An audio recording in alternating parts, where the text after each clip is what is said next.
Welcome back to another deck tech video where I go over a deck and how it works. Today's deck is one that I built to challenge myself by building it for under $25. However, before I go over the deck, consider subscribing. It's free and you can always change your mind later. Now let's get into it. The deck I'm going to be going over today is Eligeth Crossroads Augur and Rograkh Son of Rogahh, partner commanders. Even though we have both commanders, the one I focused on to generate value was Eligeth.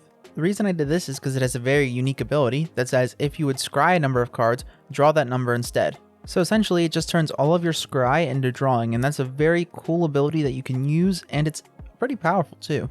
That being said, naturally we have to mention some of the better cards that scry in this deck, and we will, but first I want to know what kind of decks you want to see, so comment down below commanders you want me to build in the comments. Okay, so the first type of card I want to cover are card draw spells. Cards like Opt or Preordain are very cheap spells that allow you to scry, and with Eligeth are amazing because you get multiple cards for 1 mana, and without Eligeth, they give you really good card sorting in order to make sure you get the cards that you need. These are the kinds of cards that are going to form the real foundation of the deck and how it functions. Moving on, the next thing that I want to cover is the removal for this deck. This deck is going to be pretty counter heavy because there's a lot of counter spells that have scry attached to them, like Condescend and Dissolve. This will allow you to control what your opponents are able to do and what happens in the game while you're also drawing cards because you're playing those spells. And of course, we're not only going to run counter spells, we're going to have some normal removal too, like Pongify and Voyage's End.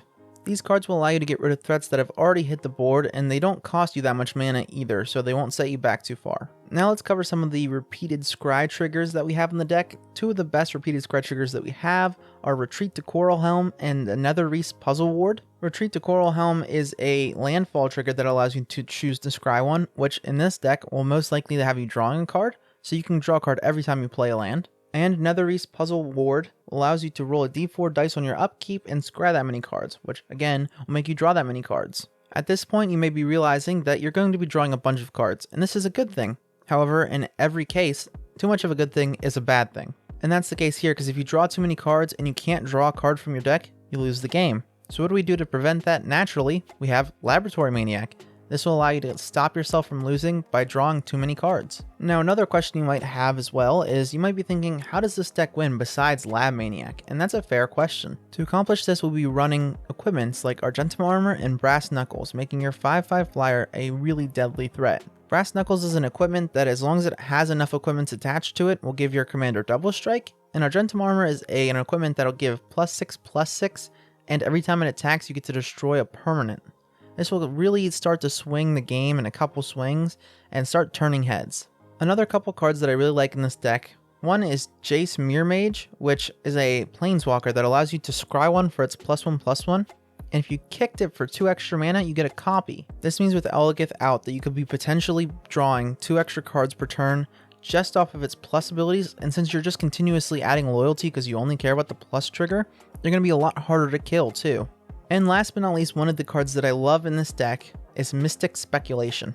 If you just cast it with its buyback, which is 3 mana total, you get to draw 3 cards for 3 mana, and you can do it repeatedly over and over and over again, and it's such a fantastic card in this deck because you can repeat it. This should give you everything you need to know about how the deck works. Essentially it is that you draw a crap ton of cards and use those cards to turn your commander into an unstoppable force. One of the main reasons I really like this deck is because it's a cheap build that gives you a decent deck, and it also has potential upgrades that you can do slowly over time to make it that little bit better.